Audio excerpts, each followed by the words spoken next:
गोस्वामी जी महाराज पूर्व प्रसंग में वर्णन किए।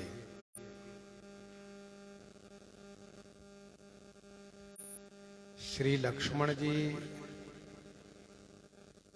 जो श्री परशुराम जी को जवाब दे रहे हैं, यह सुन करके श्री जनक जी महाराज भयभीत हो रहे हैं। श्री जनक जी ने कहा, मस्त करहु। मस्त करहु अर्थात चुप करिए।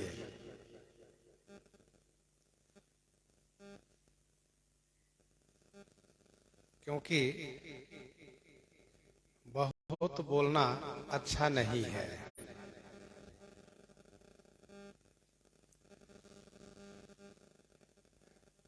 श्री लक्ष्मण जी का कौन सा वचन श्री जनक जी को अनुचित लग रहा है? तो जो श्री लक्ष्मण जी ने ये कहा है कि आप बैठ जाइए, मैं आपका चरण दबाता हूं। जब से आए हैं तब से आप खड़े हैं, आपके पांव पिरा रहे होंगे, आप बैठ जाइए। यहां तक तो कुछ ठीक भी था, लेकिन श्री लक्ष्मण जी ने जो यह कहा कि धनुष यदि आपको बहुत प्रिय है तो आप कोई गुनी को बुला लीजिए और इसे जोड़वा लीजिए, जोड़ाई मैं दे दूंगा।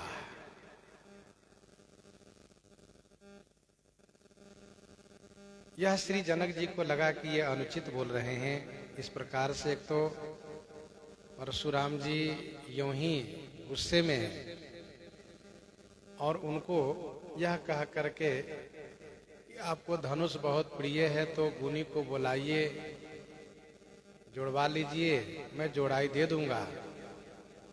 यह सुन करके और इनका क्रोध बढ़ा। इसलिए श्री जनक जी के विचार में यह अनुचित है। उन्होंने कहा कि भल नहीं, अच्छा नहीं है। जनकपुर के लोग भी डर रहे हैं और कह रहे हैं कि जो छोटा कुमार हैं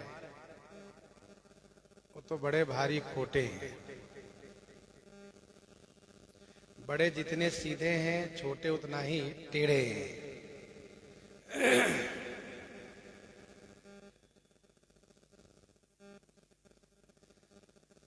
श्री लक्ष्मण जी की वह बात जनकपुर वासियों को अच्छी लगी थी। जब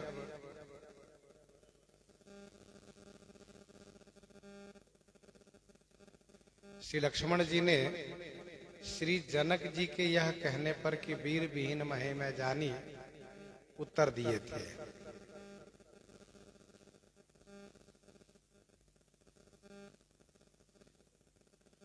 और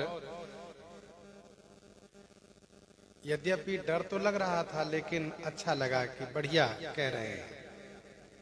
परंतु अब श्री परशुराम जी को जो जवाब दे रहे हैं, इससे लोग डर रहे हैं कि परशुराम जी कहीं इनको मार न दें।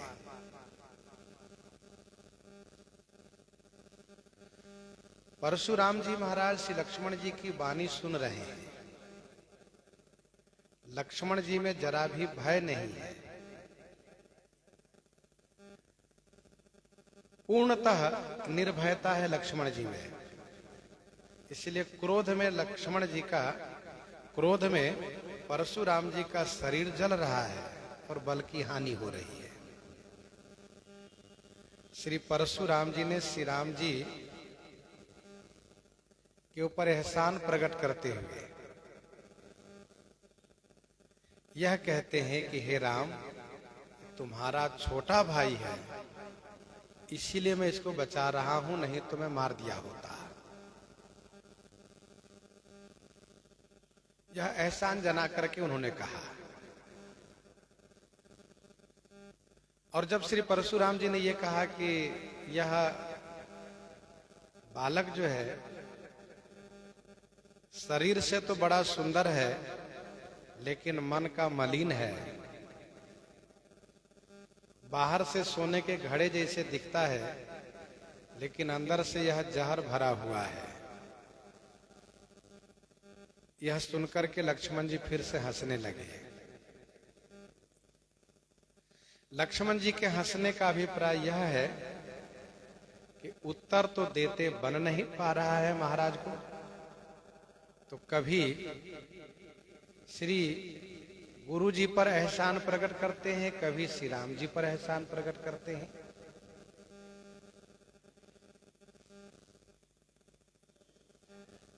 और इसलिए भी श्री लक्ष्मण जी हंस रहे हैं कि आप हमसे कह रहे हो कि मन मलिन तन सुंदर कैसे। इसी बात को अपने में भी देख लीजिए, आपका भी शरीर गोरा है, आप भी सुंदर लग रहे हैं, लेकिन आपके भीतर क्रोध भरा हुआ है।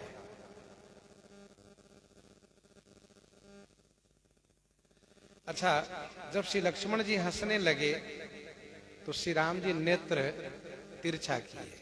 नयन तरेरे राम, नेत्र को टेढ़ा किए, नेत्र तिरछा किए, अर्थात श्री राम जी नेत्र टेढ़ा करके मानो इशारे में लक्ष्मण जी को डांट दिए।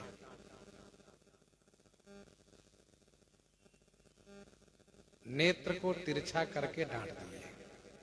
श्री राम जी ने कुछ कहा नहीं, लेकिन नेत्र को टेढ़ा करते ही लक्ष्मण जी समझ गए कि स्वामी मेरे ऊपर नाराज हो रहे हैं। तो बाम बानी परिहरी, श्री लक्ष्मण जी संकुचित हो गए और बाम बानी माने टेढ़ी बानी को छोड़ करके गुरु जी के पास चले गए। गुरु जी के पास चले गए यह सोच करके कहीं ऐसा न हो कि गुरु जी भी ना नाराज हो, यह सोच करके कि देखो मैंने श्री परशुराम जी के चरणों में इनसे प्रणाम करवाया और इन्होंने परशुराम जी को फजीयत कर दी है। श्री राम जी नाराज हैं, इसलिए श्री लक्ष्मण जी डर करके गुरु जी के पास गए, क्योंकि भगवान नाराज हो तो गुरु जी ही एकमात्र सहारा है, गुरु जी ही भगवत कोप से बचा सकते हैं। तो गुरु समीप गवने सकुची परिहरी बानी बाम, अर्थात लक्ष्मण जी अब टेढ़ी बानी बोलना बंद कर दिए, संकुचित है। गुरु जी के पास चले गए, अब तक खड़े थे, अब गुरु जी के पास चले गए। अति विनीत मृदु शीतल बानी, बोले राम जोरी जुग पानी। अति विनीत मृदु शीतल बानी। श्री राम जुग पानी जोरी, अति विनीत मृदु शीतल बानी बोले। श्री राम जी जुग पानी माने दोनों हाथ जोड़ करके, और अति विनीत माने अत्यंत विनम्रता के साथ, मृदु माने कोमल, और शीतल बानी से कहने लगे। श्री राम जी दोनों हाथ जोड़ लिए,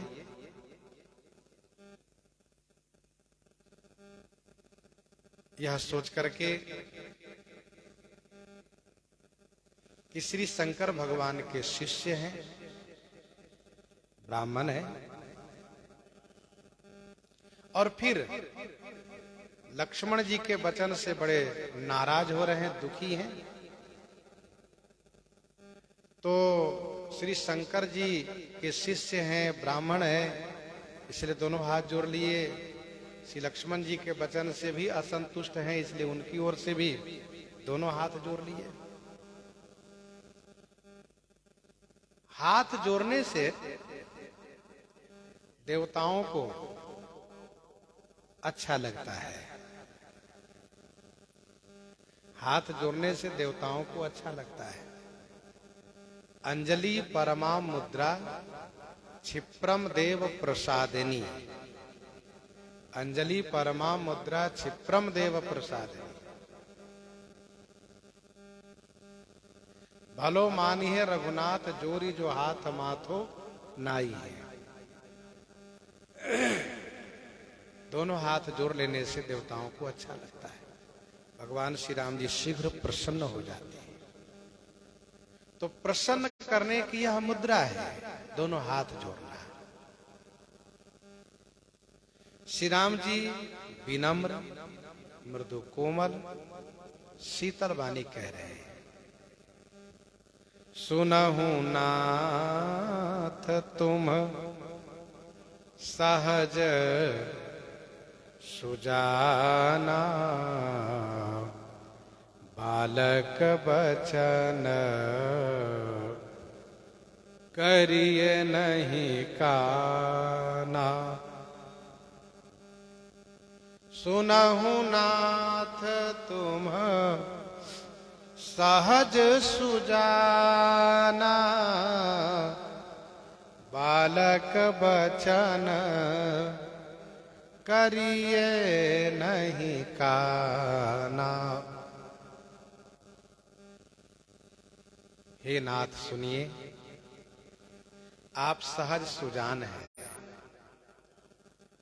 बालक अज्ञानी होता है, इसलिए बालक के वचन को कान नहीं करना चाहिए, बालक के वचन को अनसुनी कर देना चाहिए।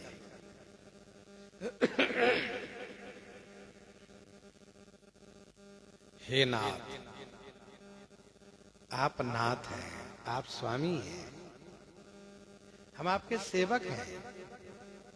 आप सहज सुजान हैं, स्वाभाविक चतुर हैं, आप सयाने हैं, इसलिए बालक के वचन पर कान नहीं करना चाहिए। लक्ष्मण बालक है, ना समझ है। दूसरा भाव यह है कि हे नाथ, आप सहज सयाने हैं, आप बालक के वचन पर कान नहीं कर रहे हैं। मतलब दूसरा अर्थ ये है, श्री राम जी कहते हैं कि आप तो सहज सयाने हैं, आप मेरे अंश हैं। यह बालक आपको इस बात से अवगत करा रहा है कि आपके अवतार का कार्य पूरा हो चुका है। आपके अवतार का कार्य पूरा हो चुका है। अब आप मुनि बन करके, ब्राह्मण बन करके भजन साधना कीजिए। तो ये दूसरे अर्थ में है कि बालक वचन को आप कान नहीं कर रहे हैं, अर्थात कान कीजिए, सुनिए, समझिए। ये दूसरे अर्थ में है। पहला अर्थ तो यही है कि यह बालक है, इसके वचन को कान नहीं करना चाहिए। बर रही बालक एक सुभाऊ, बर रही बालक एक सुभाऊ, इन्हीं न संत विदुषहि काऊ, इन्हीं न संत विदुषहि काऊ, बर रही बालक एक सुभाऊ। बर रही बालक एक सुभाऊ।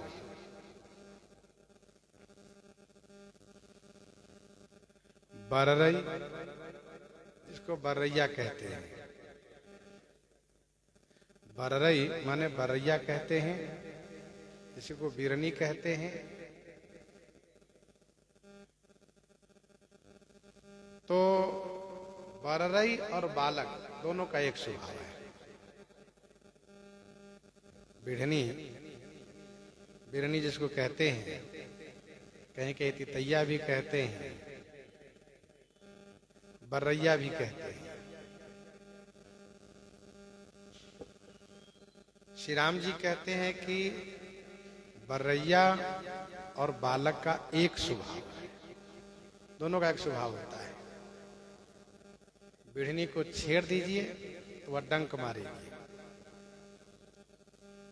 बर्रैया को छेड़ दीजिए तो वह डंक मारेगी, बालक को छेड़ दीजिए तो वह शरारती करेगा, वह कुछ उल्टा सीधा जरूर बोलेगा। कुछ टीकाकारों ने कहा कि बर्रई माने पागल का अर्थ करना चाहिए। पागल और बालक का एक स्वभाव होता है।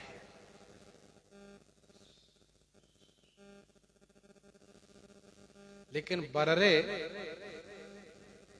का अर्थ, बर्रई का अर्थ बर्रैया बिढ़नी ही है, ऐसा संत महापुरुष मानते हैं। तो बर्रैया बिढ़नी जिसको कहते हैं और बालक दोनों का एक जैसा स्वभाव है। इन्हीं न संत विदुषा ही काऊ, इन दोनों को संत, काऊ माने कभी भी नहीं विदुषई, नहीं विदुषई माने दोष नहीं लगाते हैं, इनको दोष नहीं देखते हैं। विदुषई माने विशेष दोष, विशेष रूप से दूसरा नहीं लगाते हैं।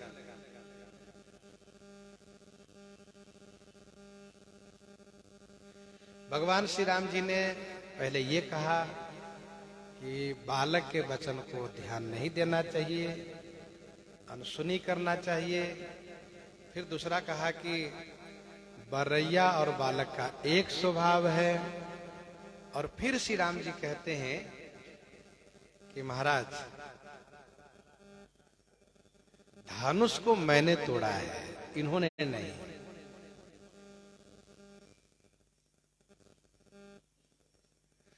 तेहि नाही कछु काज बिगारा, अपराधी मैं नाथ तुम्हारा, अपराधी मैं नाथ तुम्हारा। तेहि नाही कछु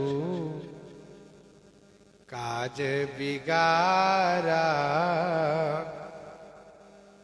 तेहि नाही कछु काज बिगारा, अपराधी मैं नाथ तुम्हारा।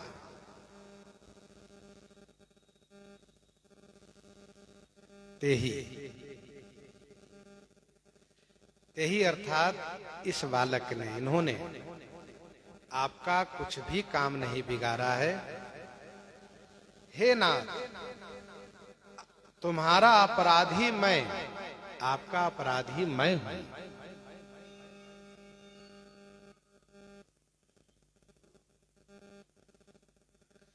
धनुष टूटने पर जो आपका रोष है, तो इस बालक ने धनुष नहीं तोड़ा है। तेहि नाही कछु काज बिगारा। श्री लक्ष्मण जी श्री परशुराम जी से जो कुछ कह रहे हैं, यह श्री राम प्रेम के कारण कह रहे हैं। तो श्री राम जी भी लक्ष्मण जी का पक्ष लेते हुए लक्ष्मण जी का बचाव कर रहे हैं और कह रहे हैं यह बालक है और इन्होंने आपका कुछ भी नहीं बिगाड़ा है। महाराज, अपराध कोई और पावे और दंड कोई और, अपराध कोई और करे, दंड कोई और पावे, ये तो न्यायोचित है नहीं। इसलिए तेहि नाही कछु काज बिगारा, अपराधी मैं नाथ तुम्हारा। कृपा कोप बध बंधव गोसाई, मोह पर करिए दास दास की नाई, कृपा कोप बध बंधव गोसाई, मोह पर करिए दास की नाई। कृपा कोप बध बंधव गोसाई।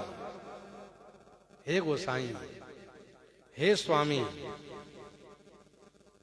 आप गोमान इंद्रियों के स्वामी हैं। हे गोसाई, मेरे ऊपर कृपा करके, कृपा पूर्वक कोप कीजिए, वध कीजिए अथवा बंदी बना लीजिए। आप मेरे ऊपर कृपा पूर्वक मुझे, मेरे ऊपर कोप कीजिए, मुझे वध कीजिए अथवा मुझे बंधव माने बांध लीजिए। मुंह पर करिए दास की नाई, मेरे ऊपर दास की तरह कीजिए।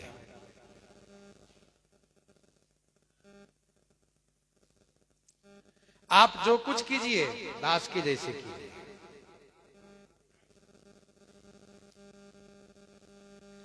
कृपा कोप बंधु बधव गोसाई।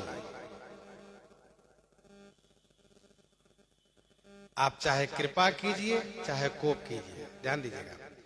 आप चाहे कृपा कीजिए चाहे कोप कीजिए, चाहे वध कर दीजिए चाहे बंधव माने बांध लीजिए।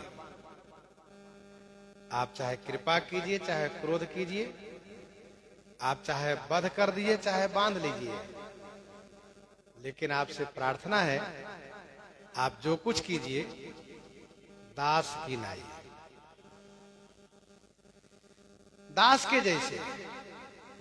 जैसे सेवक पर स्वामी डंडा उठाता है मारने के लिए, लगता है कि बहुत जोर से स्वामी मारेंगे, लेकिन पास में ले जाकर के हल्का कर देता है। माता पिता हैं, गुरुजन है, हाथ उठाते मारने के लिए, लगता बहुत जोर से मारेंगे, लेकिन पास में ले जाकर के हाथ ढीला कर देते हैं, हल्का से मार देते हैं।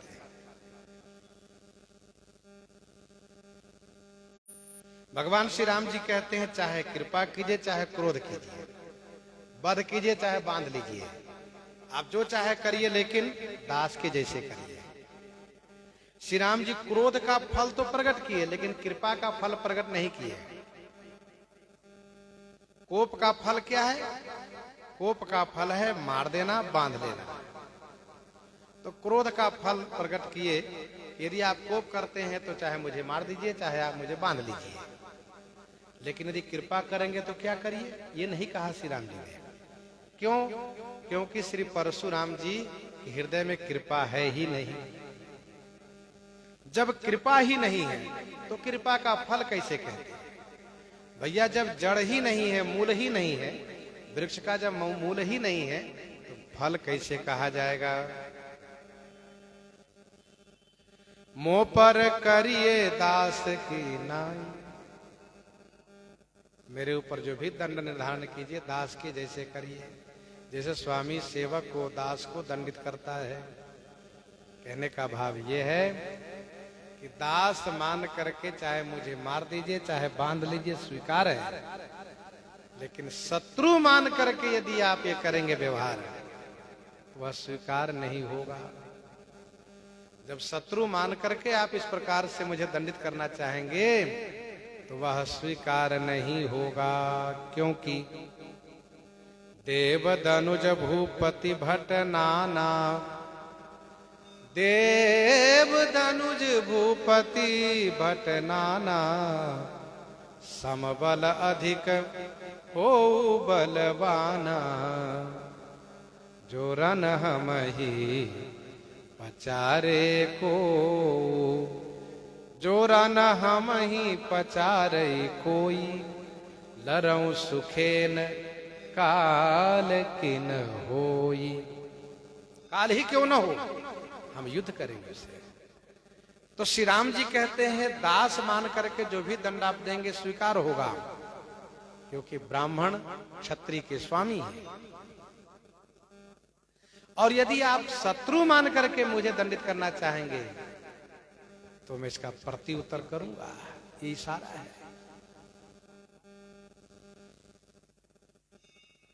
श्री राम जी ने जब इस प्रकार से कहा तो कुछ श्री परशुराम जी नरम पड़ते हुए दिखाई दिए।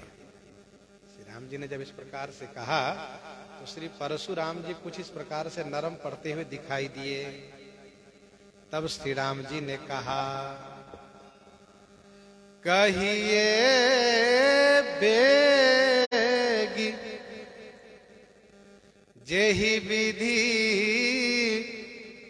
रिस जाई, मुनि नायक सोई करऊं उपाय।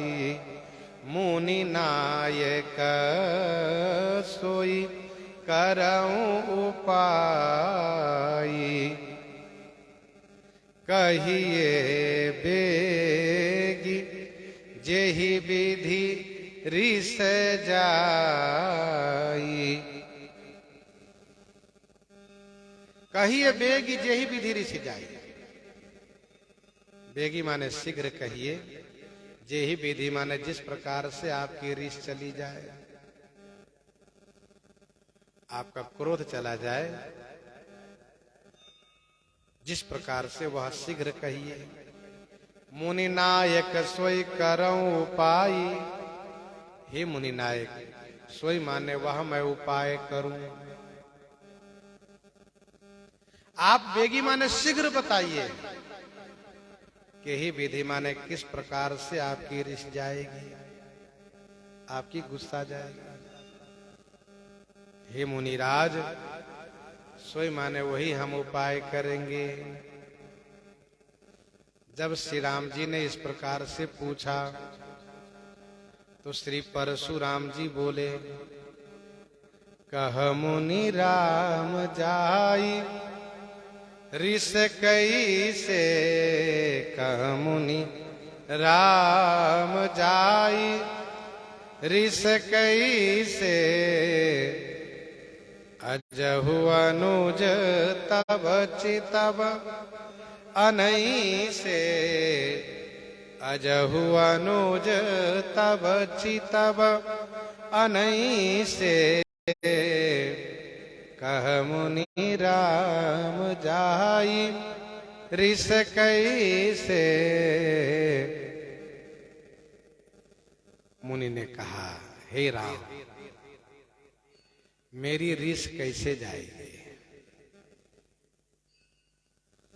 तुम कह रहे हो कि क्रोध को त्यागिए, अथवा तुम कह रहे हो कि जिस प्रकार से आपका क्रोध जाए वह उपाय आप बताइए। लेकिन मैं कह रहा हूं कि मेरी रीस जाएगी नहीं, मेरी गुस्सा नहीं जाएगी, मेरा क्रोध नहीं जाएगा। क्यों? देखो अपने भाई की ओर देखो। तुम हाथ जोड़ करके विनती कर रहे हो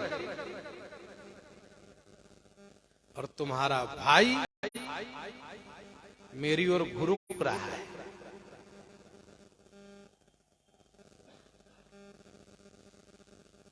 अजहु अनुज तब चितब अनई से। अनई से माने बुरा भाव से, टेढ़ी निगाह से ही देख रहा है, बुरे भाव से देख रहा है। बताओ,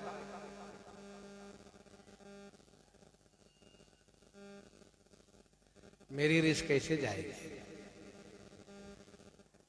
मेरे क्रोध का कारण तुम्हारा भाई है और अभी भी वह बुरी दृष्टि से देख रहा है। और मैं तो कहता हूं कि यही के कंठ कुठारन दीन्हा। यही के कंठ कुठारन दीन्हा। तो मैं काह कोप कर कीन्हा, तो मैं काह कोप कर कीन्हा, यही के कंठ कुठारन दीन्हा, यही के कंठ कुठारन दीन्हा, यही के कंठ, इसके कंठ में मैंने कुठार नहीं दिया,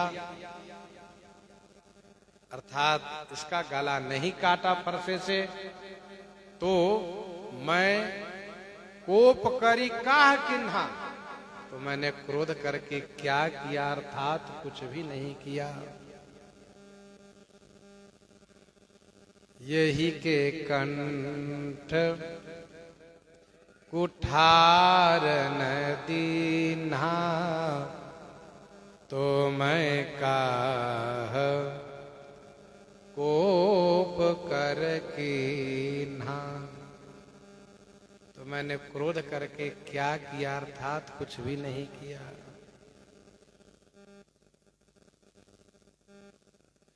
भगवान श्री राम जी ने कहा है कृपा कोप बधु बधव गोसाई, भगवान चाहे कृपा कीजिए चाहे क्रोध कीजिए, वध कीजिए चाहे बांध लीजिए। श्री परशुराम जी कहते हैं मैंने क्रोध करके क्या किया, यदि इसके गला नहीं काटा तो।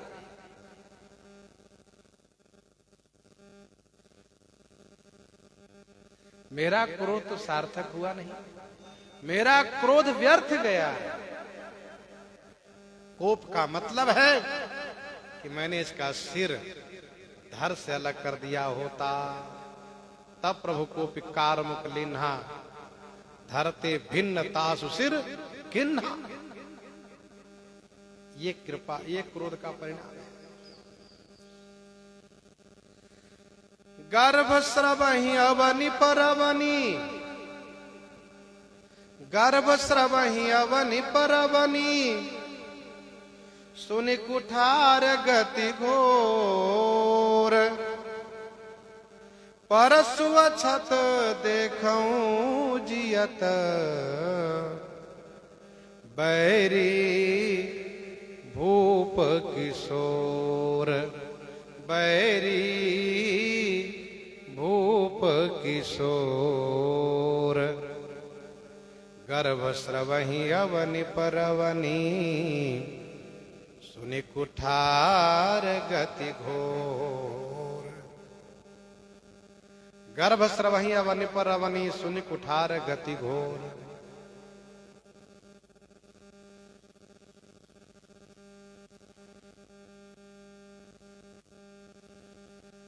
कुठार घोर गति सुनी, अवनि परवनि गर्भ स्रवहि। कुठार की घोर माने भयंकर गति सुन करके, अवनिप रवनि, अवनिप माने अवनीपति, राजाओं की रवनि माने स्त्री, राजाओं की रानी का गर्भपात हो जाया करता था। गर्भ स्रवहि अवनि परवनि, सुनि कुठार गति घोर।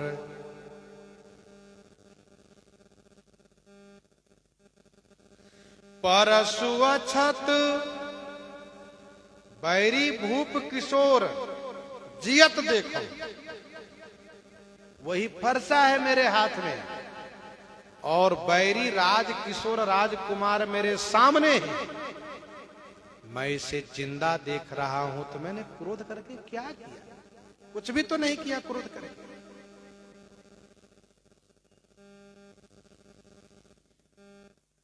गर्भ स्रवहि अवनि परवनि, सुनि कुठार गति घोर। परसु अछत देखऊं जियत, बैरी भूप किशोर।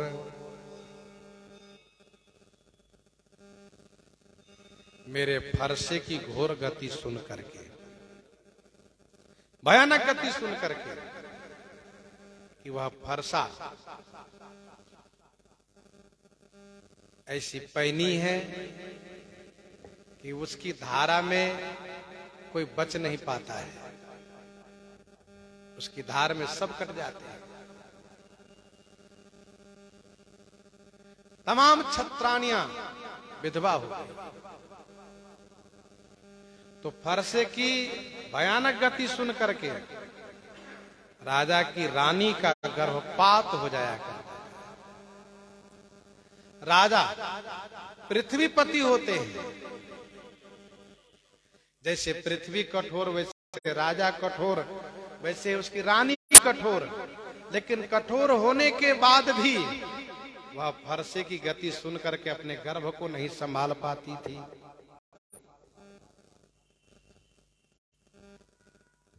यह श्री परशुराम जी का प्रताप है।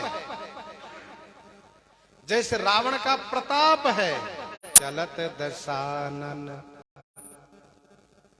डोलती अवनी, चलत दशानन डोलती अवनी। तो रावण के चलने से भूमि डोलती है। गरजत गर्व स्रवहि सुर रवनी, और गर्जन करने से देव स्त्रियों का गर्भपात हो जाता है। श्री हनुमान जी का प्रताप है। चलत महाधुनि गरजसी भारी, गर्भ स्रवहि सुनि निशिचर नारी। गर्भ स्रवहि सुनि निशिचर नारी।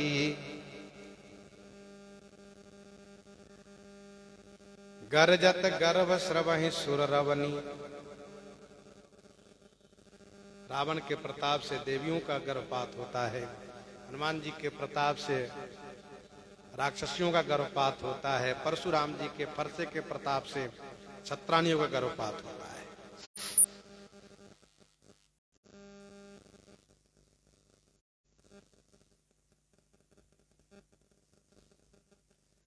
परशु अछत देखऊं जियत, बैरी भूप किशोर। परसा को रहते हुए ये शत्रु राजकुमार को मैं जिंदा देख रहा हूं। अर्थात मेरे सामने कोई छत्री बालक व छत्री राजा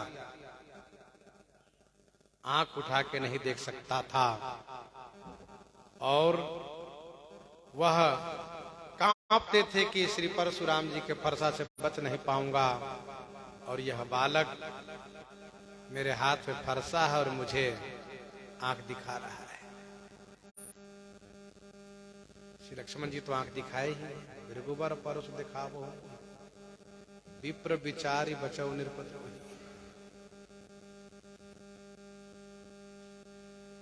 बैरी भूप किशोर, यह राजकुमार मेरा शत्रु है। बहई न हाथ दहरी से छाती, बहई न हाथ दहरी से छाती।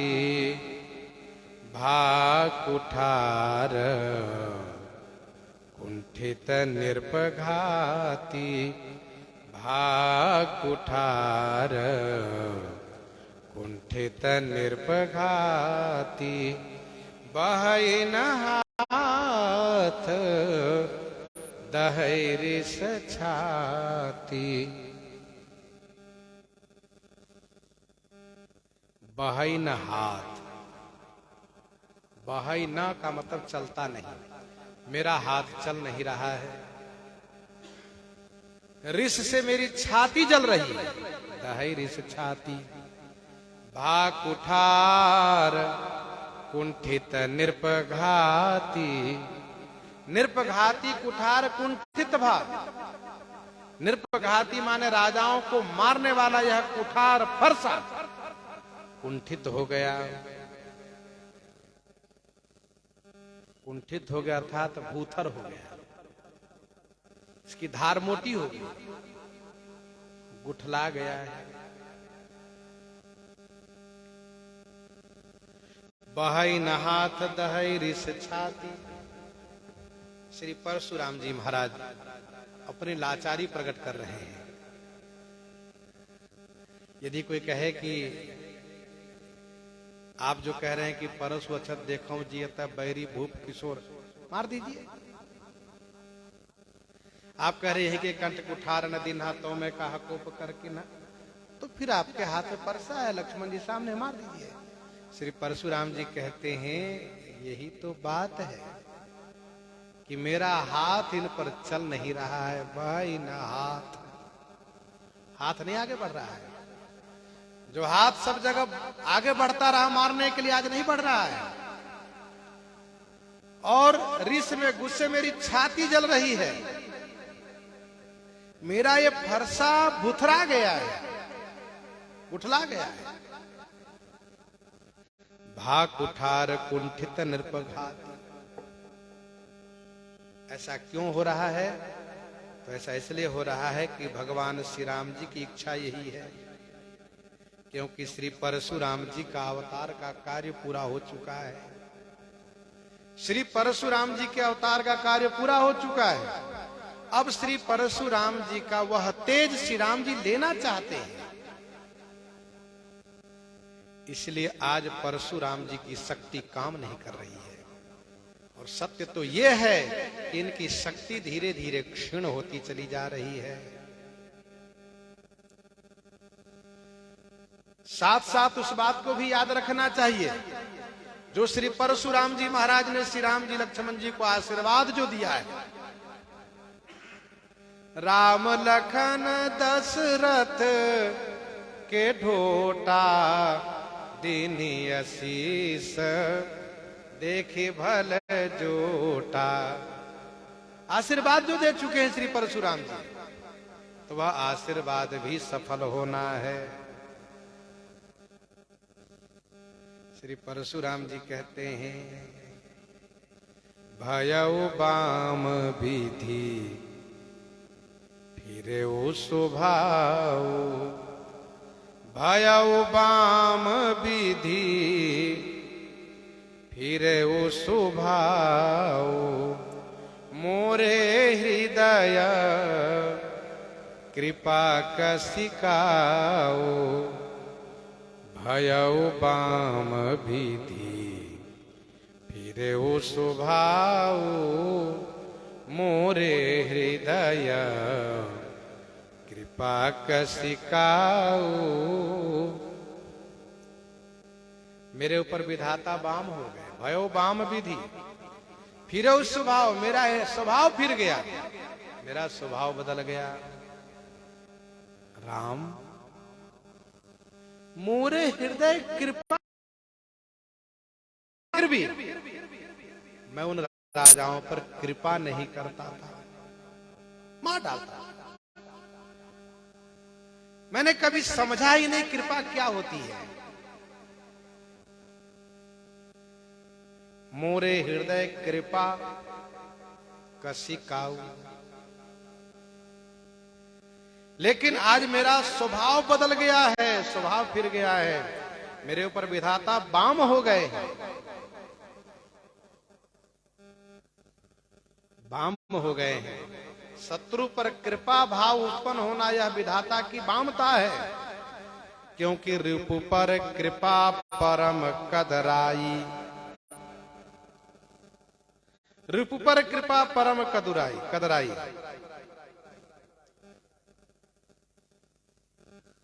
भयउ बाम विधि फिरे उ स्वभाव, मोरे हृदय कृपा कसिकाऊ। मेरे हृदय में कृपा कैसी होती है? काऊ माने कभी भी मैंने समझा ही नहीं।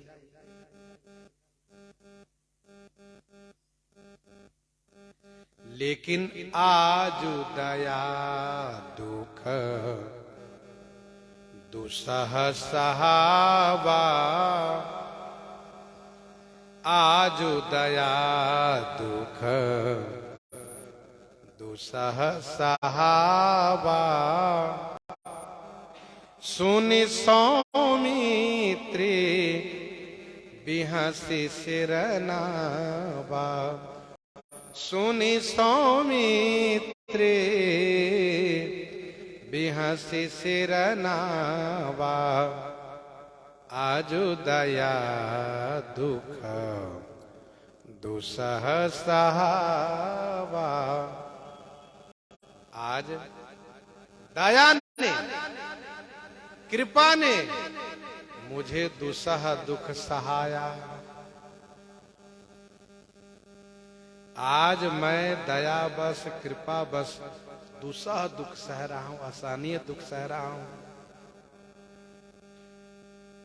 अब श्री लक्ष्मण जी को फिर से हंसी आई। कृपा में, दया में तो हृदय में शीतलता होती है, हृदय में शांति होती है। महाराज कह रहे हैं कि दया के कारण मुझे दुसह दुख सहना पड़ रहा है। आज दया दुख दुसह सहावा, सुनि सौमित्री। सौमित्री श्री सुमित्रानंदन, जो जगत के मित्र हैं श्री लक्ष्मण जी। सुमित्र सुंदर मित्र हैं, सुष्ठु मित्र हैं। हंसते हुए श्री लक्ष्मण जी ने सिर नवाया।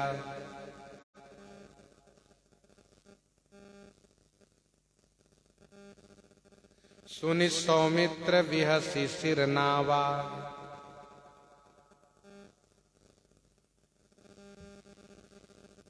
श्री लक्ष्मण जी ने सिर झुकार करके क्या कहा? बाऊ कृपा मूर्ति अनुकूला, बोलत बचन झरत जनु फूला। बाऊ कृपा मूर्ति अनुकूला, बोलत बचन झरत जनु फूला। बाऊ कृपा, धन्य है महाराज। कृपा ही वायु माने हवा है, जो आपकी मूर्ति के अनुकूल है। और आप जो वचन बोल रहे हैं ना, बोलत बचन झरत जनु फूला। आप वचन ऐसे बोल रहे हैं मानो फूल बरस रहा हो। श्री लक्ष्मण जी कहते हैं आपकी मूर्ति के अनुकूल ही कृपा रूपी वायु है, हवा है। और बोलत वचन झरत जनु फूला। वचन ऐसे बोल रहे हैं मानो फूल झर रहा हो, फूल बरस रहा हो।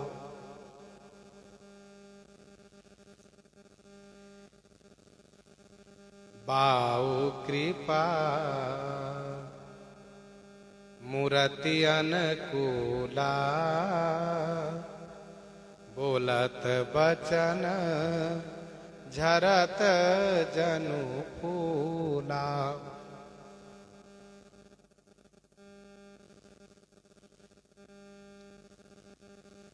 यहां पर इस प्रकार से समझिए,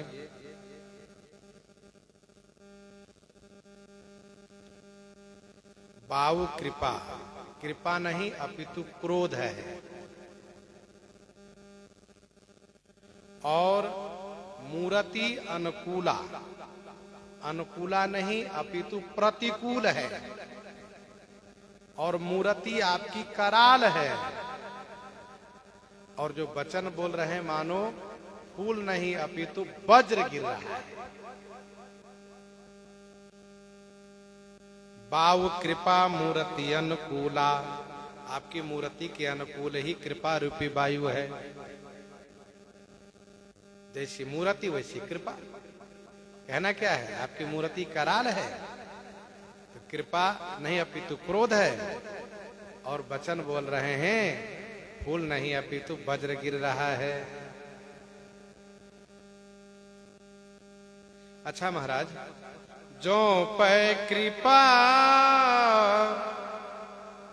जरहि मुनि गाता, जो पै कृपा जरहि मुनि गाता, क्रोध भये तन राख विधाता, क्रोध भय तन राख विधाता। हे मुनि, जौ पे कृपा गाता जरहि, जौ यदि पै मन निश्चय ही। हे मुनि महाराज, यदि निश्चय ही कृपा करने पर आपके शरीर जल रहे हैं, तो जब आप क्रोध करते होंगे तब क्या होता होगा? क्रोध भय तन राख विधाता, क्रोध होने पर फिर आपके शरीर को विधाता ही रखते हैं।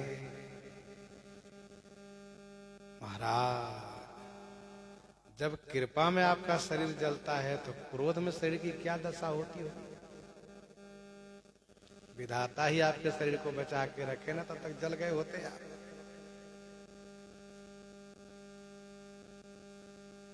श्री परशुराम जी ने कहा है कि बहन हाथ दहरी छाती, आज दया दुख दुसह सहावा। श्री लक्ष्मण जी सोच रहे हैं कि बताओ, इसके बाद भी नहीं समझ रहे हैं आप। जब आपका हाथ नहीं चल रहा है, आप चाहते हैं फिर भी नहीं मार पा रहे हैं, तो समझना चाहिए कुछ बात तो है जरूर। और फिर जब आपको आज दया दुख दुसह सहावा, दया में जब असहनीय दुख है, तो फिर क्रोध में क्या दशा होती होगी आपकी?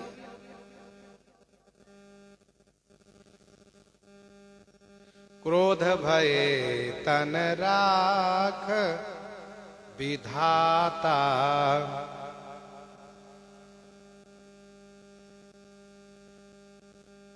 श्री लक्ष्मण जी कहना ये चाहते हैं कि दोनों बातें नहीं हो सकती, क्रोध भी हो और कृपा भी हो। या तो क्रोध ही रखिए या तो कृपा ही रखिए। आप कह रहे हैं कि दया के कारण मुझे असहनीय दुख सहना पड़ रहा है। श्री परशुराम जी ने श्री जनक जी का निहोरा लिया, श्री जनक जी पर एहसान प्रकट किए। देखो जनक हठि बालक एहू, देखो जनक हठि बालक येहू, कीन चाहत जड़ जमपुर गेहू, किन्ह चाहत जड़ जमपुर गेहू, देखु जनक हठि बालक येहू। हे जनक, देखिए, येहू बालक माने यह बालक, हठी माने हठात जबरदस्ती। यह जड़ जमपुर में गेहूं किन्ह चाहत, जमपुर में गेहूं माने घर बनाना चाहता है। देखो जनक हठि बालक येहू, हे जनक देखो, यह जड़ बालक हठी माने हठात जमपुर में अपना घर बनाना चाहता है। पहले विश्वामित्र जी पर एहसान प्रकट किए,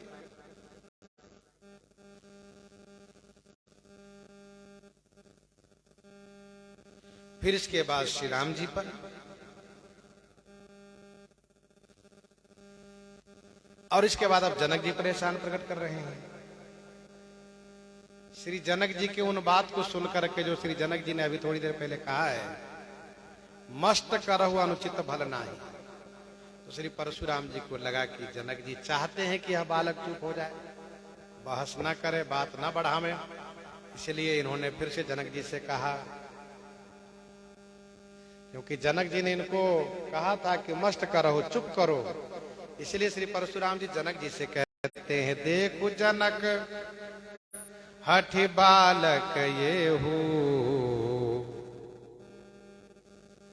किन्ह चाहत जड़ जमपुर गेहू।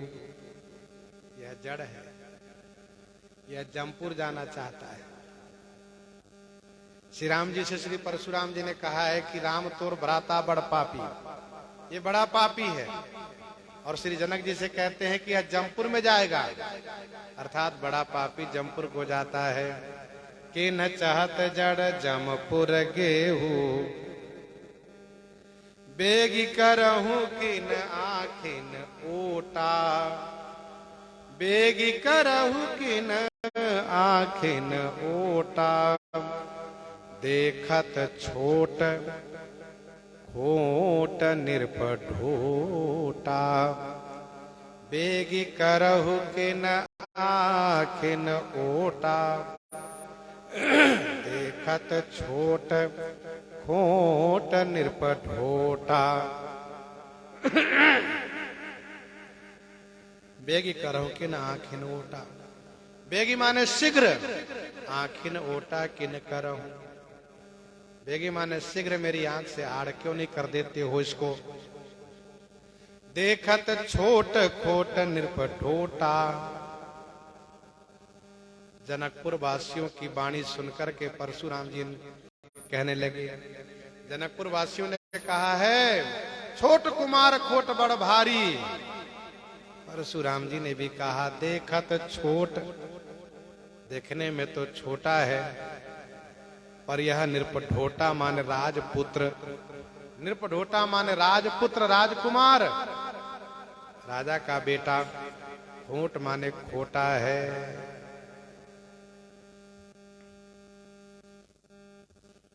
श्री जनक जी से कहते इस बालक को जल्दी मेरे नेत्र से आड़ करो, मेरे आंख के सामने से हटाओ, इसको दूर करो। क्योंकि परशुराम जी को लग रहा है फिर कुछ बोलेगा, और ये बोलेगा तो मुझे गुस्सा बढ़ती जाएगी, इसलिए जल्दी इसको हटाओ। सामने रहने पर फिर कुछ कहेगा। जैसे ये छोटा है वैसे ही खोटा है ये। तब श्री लक्ष्मण जी ने कहा बिह से लखन कहा मन माही, बिह से लखन कहा मन माही, मुदे आँखि कतहूँ को नाही, मुदे आँखि कतहूँ को नाही, बिह से लखन कहा मन माही। श्री लक्ष्मण जी बिह से माने हंसते हुए, मन माही माने मन ही मन कहा कि मुदे आँखि कतहूँ को नाही। महाराज आप नेत्र बंद कर लीजिए, कहीं कोई नहीं दिखेगा। आप किसको किसको अपनी आंख से दूर करते रहिएगा, हटाते रहिएगा, क्योंकि यहाँ सभी राजा आपके शत्रु हैं। यह उपाय सबसे बढ़िया है कि आप अपनी आंख बंद कर लीजिए, कोई नहीं दिखाई देंगे। मान लीजिए हम हट जा रहे हैं और राजा तो यही रहेंगे, क्रोध तो आपको बढ़ता ही रहेगा। बिह से लक्ष्मण जी हंस रहे हैं, यह सोच करके इनकी फरसा मेरी ओर आ नहीं रही है, इनका हाथ उठ नहीं रहा है, तो समझ क्यों नहीं रहे? इस बालक पर मेरा हाथ क्यों नहीं उठ रहा है? अच्छा, श्री लक्ष्मण जी ने अब की बार मन में ही कहा, स्पष्ट नहीं कहा। बिह से लखन कहा मन माही। लक्ष्मण जी हंस गए, इतने में परशुराम जी क्रोध बढ़ गया। तो श्री लक्ष्मण जी ने मन ही मन कहा मुंह दे आंख कतहु को नाही। अच्छा, श्री लक्ष्मण जी क्यों नहीं कुछ बोले हैं? इसलिए नहीं बोले क्योंकि श्री परशुराम जी ने कहा जनक जल्दी इसको मेरे सामने से हटाओ। और अभी अभी जनक जी भी कह रहे थे कि मस्त करो अंशुत बल नाही, इसलिए कुछ बोलना ठीक नहीं है।